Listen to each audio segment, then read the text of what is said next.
The following video is brought to you by the guys at the Wrecking and Racing Podcast, a NASCAR podcast made by the fans for the fans. Check them out at www.wreckingandracing.com, facebook.com/wreckingandracing, and Twitter at Wrecking and Racing.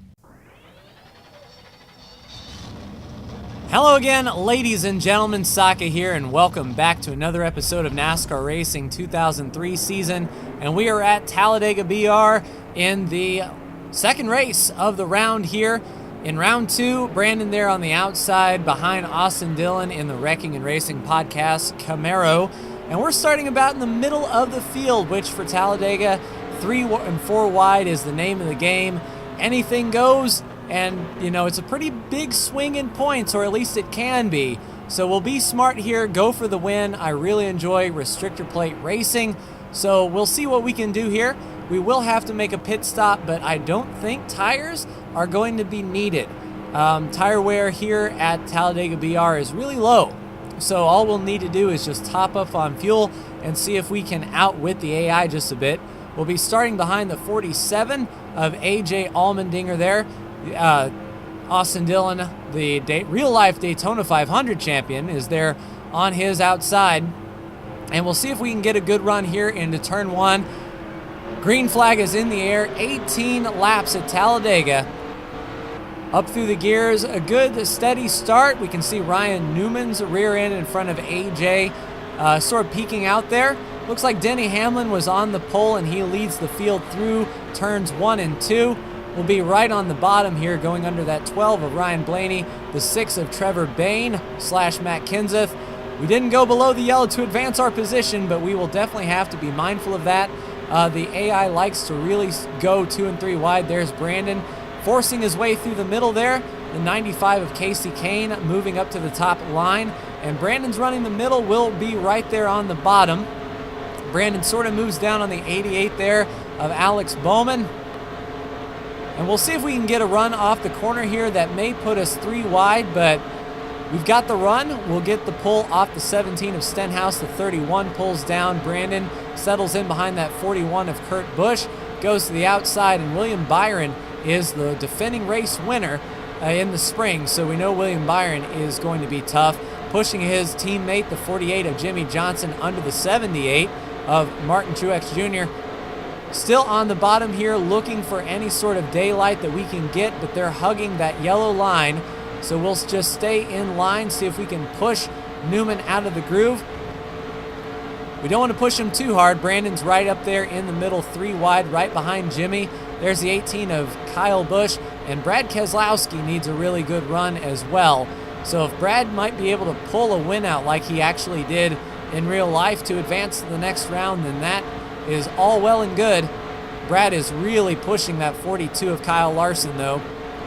We don't want to go 4 wide, but we may have to here. Looks like all the lines are checked up. There we go, under Newman. I believe we're 4 wide. We'll hold this dotted yellow line as much as we can around the bottom, see if we can clear Newman, and we may be back to 3 wide. Kyle Busch up top. The car slid just a little bit there. We keep our spot, but as you can see right in front of us, 4 wide. Gone Eric Jones. 78 is pushing Kevin Harvick on by on the outside. Pretty even Steven as far as the grooves go. But we're starting to see some daylight here. We're starting to make our way towards the front. We just need to get Brendan Gaughan around. 78 still fighting hard on the outside. Looks like 2 distinct lines, but the 3rd groove is going well. We'll stay right here on the bottom, see if we can get around that 62. Almost on the rev limiter here. That's how you know we're sailing it around this 2.66 mile tri-oval. We'll settle in behind the 17 here. We should be clear on corner exit. And now we've got some room to sort of move around if we want to. Let's look under the 17. We'll go 3 wide, and that may carry us under the 42 and the 78 even. Chase Elliott in the 9 peeks out under Hamlin. And we'll try to get 3 wide. Let's look under Joey Logano here. Logano also needs a good run.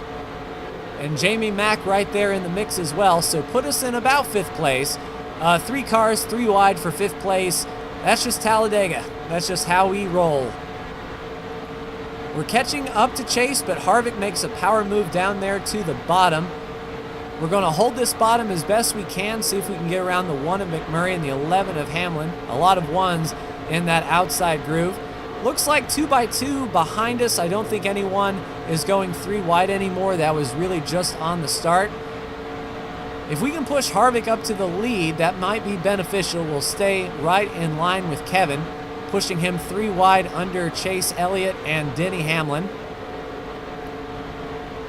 And yeah, we're going to roll on through, keep the nose under him. We may even take the lead here.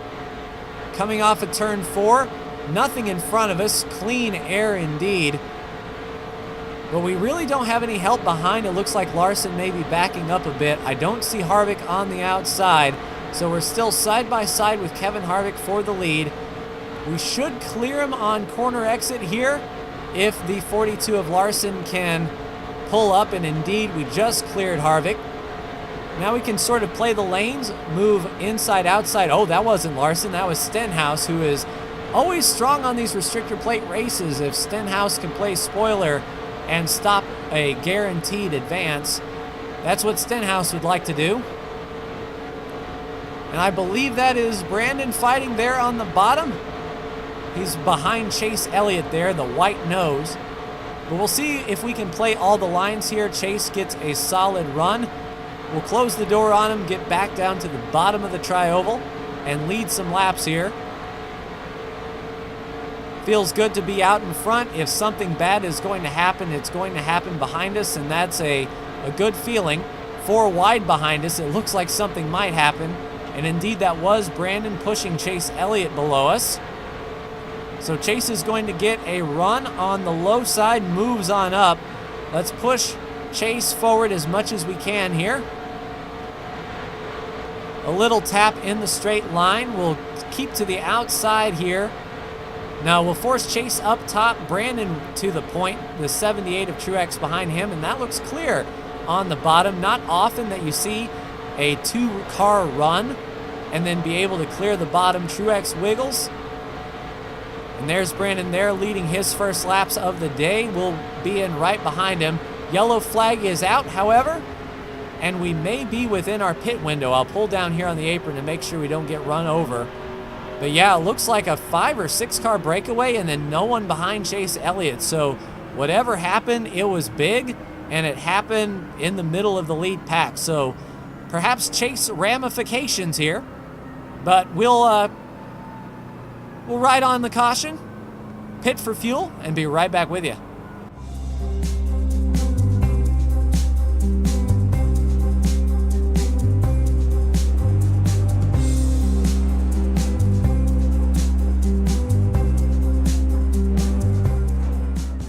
On pit road now, we're right behind Brandon. It looks like there are a lot of takers coming down pit road. This is the fuel window. This is our stall right here, 2 spots in front of Brandon. Let's go ahead and get in there, fuel only, and we need to be extremely careful on these cars still coming down pit road, but it looks like we're going to be clear. There goes the 14 of Boyer. We're going to be down and away. There goes Brandon. We'll stick to the inside groove here, get up to speed, and hopefully no one is going to pass or drop the jack and come right out in the middle of traffic. But there we go. We will get off of pit road there, and about half the field didn't pit, maybe a quarter of the field didn't pit. Could be interesting. They still have to come down for fuel, so that's something we have to watch out for. So I'll be right back with you for the green.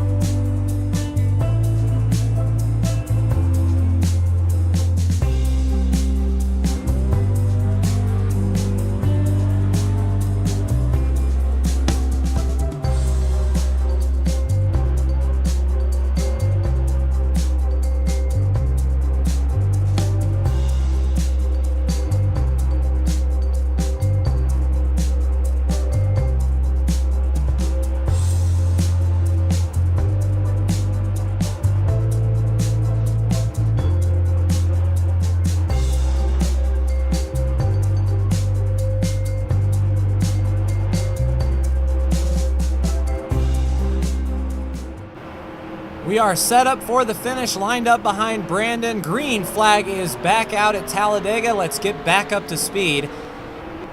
Now, I imagine Brandon might go to the bottom here under Ryan Blaney if he can already. They're starting to fan out too wide. Looking in our mirror, looks like everyone is behaving well. But up front, I mean, we've got some cars like the 32 of De Benedetto that have not pitted, and it is going to be a bad day if De Benedetto decides to pit in front of this entire field. We can see Ryan Newman scraped up there, left and right side, so Newman with damage. And we've got a head of steam. DJ Kennington blocking the bottom, Brandon trying to get through. McMurray going through the center, Brendan gone out front. And this is interesting indeed. We're going to have to pay attention to the bottom and make sure that we don't get hung out. There goes McMurray pitting through the middle. Squeeze play. And as we had anticipated, there were cars coming down to pit road, but I think we're free and clear now. No one else should be in our way as far as coming to pit road. But that could have been a disaster. Their crew chief should have done a lot better than that, but here we go. We're set up, and we can see the gap behind us here. It looks like, is that Austin Dillon behind us, or is that Newman? I really can't tell who is running in third, but it's me and Brandon out front. We've made our last pit stops of the day. So essentially we're just waiting to see what the pack is going to do and just let laps tick down as best we can. Now I think if there was a pack and they could get really hooked up, they should catch us fairly quickly. I honestly don't want that to happen, so I'll stay in line with Brandon here and just run as fast as we can and watch that mirror. Once we get down to a few laps to go, then I'll think about making the move, but as of now, it makes no sense to race side by side and let a pack catch up to us here. There looks like they're forming up back there, or at least trying to. A few cars are in line, and with these cars coming off pit road, they may join that pack around the 12 of Ryan Blaney there coming back up to speed. And Brandon's getting the pull off to Benedetto. And around the outside we go there, just a few cars, and Brad Keselowski is in front of Brandon, and Brad needed an absolute good run today. If he had pitted with us, that would have been great. He would have been fine. He'd be up here with us, but instead it looks like old Brad may be going a lap down here. We do have some cars catching us in the back. It kind of looks like Harvick making a charge, and possibly William Byron, the defending race winner. So it may it's going to get heated for sure, especially around this traffic. We need to get around them quick. The 51 of Justin Marks there. Around the outside we go. Brad tries to put him 3 wide. Now, does that slow down Harvick and the rest of them? I believe it does. We'll give Brandon just a little bump going into the turn. Just 3 lap cars to fight off. Looks like Brendan gone, Casey Kane, and DJ Kennington, who decided to slam on the brakes last time. And if Brandon can make his way around these guys around the 95. Now, typically in these races, when Brandon's in front, a lap car will do something stupid, and I'll lose touch with the lead. Let's try not to make that happen here. We'll follow Brandon under the 96, and then that's just the 62, and I don't see Harvick or Byron. I mean, they may be trying to fight back there on the high lane, but we're going to get a run here. See if we can go 3 wide, catch a draft, maybe get beside Brandon here going into the 3rd turn. Can't quite clear him. We're right there. Let's just stay right in his tire tracks. He seems to be moving up the track just a little bit. If he does that again, I think I'll turn down, but that may be a trap. It's just like I feel bad going to the bottom and getting hung out, especially if these guys form up behind us. So I probably should make my move sooner rather than later.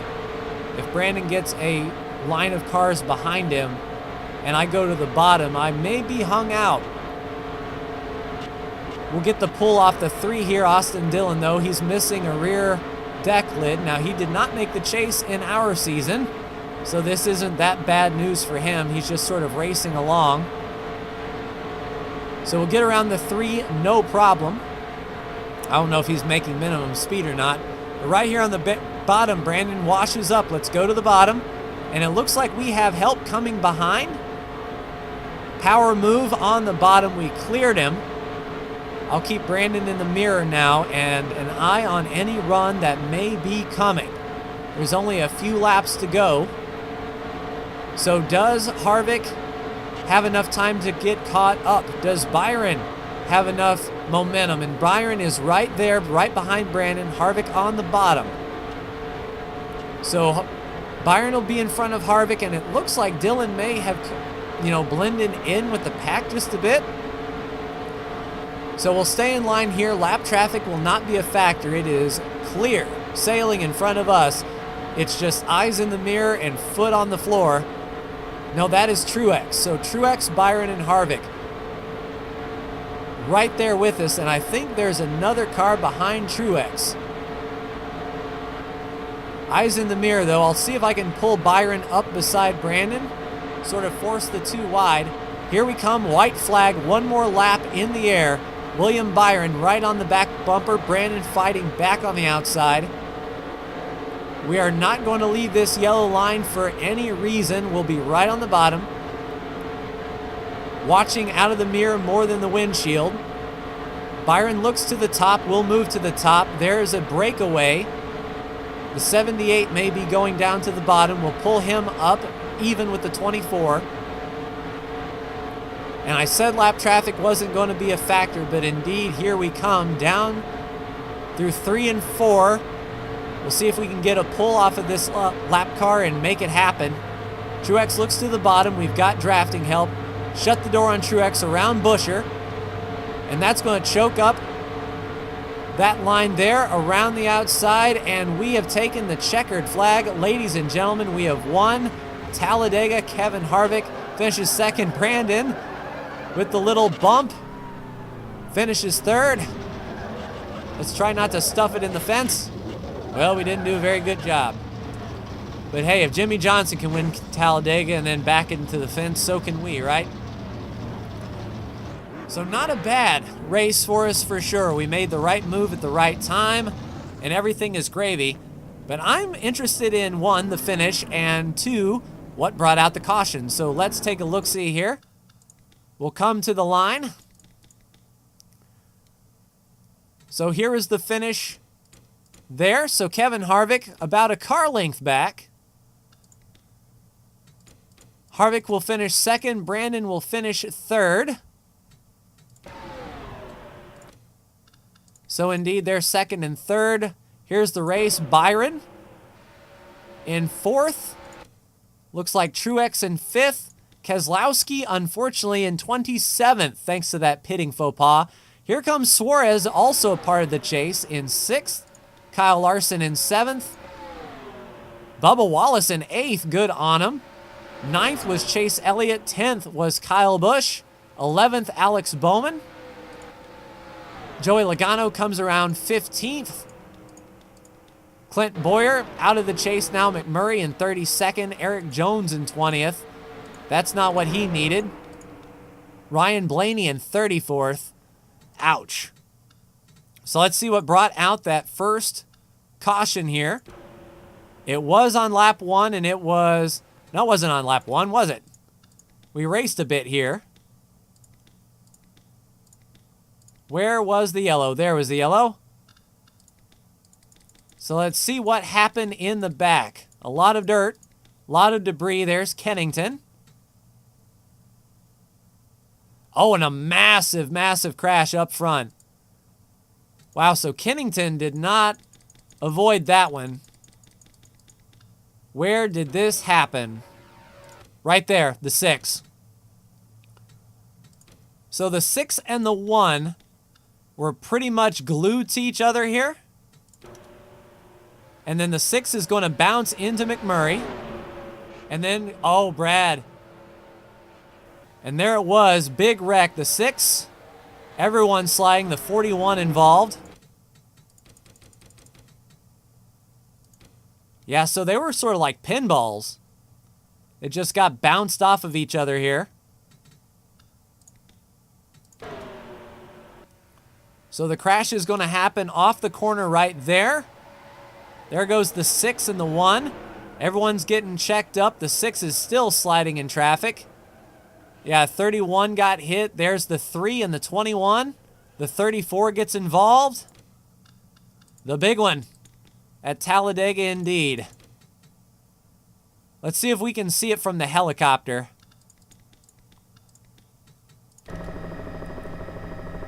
So there it was, spinning out. The 6 gets involved. The top line gets checked up. William Byron almost got into that one. Into the 3, into the 21, 75, hits a ton. And then those guys just start piling in. Let's take a look at the standings after Talladega with my win. I am also locked into the round of 8. Daniel Suarez is your cutoff driver, but Blaney, McMurray, Logano, and Keselowski, I mean, they're a half race out. They've got to make up the entire field. Kyle Busch is okay. He can lose a lot of spots without fear of leaving, but a lot of work needed for Blaney, McMurray, Logano, and Keselowski. And it may be a must-win situation at Kansas, but that's going to do it for me. Like, share, and subscribe if you are so bold. Thank you so much for tuning in, and I will see you for the last race in the round of 12 at Kansas. Take care.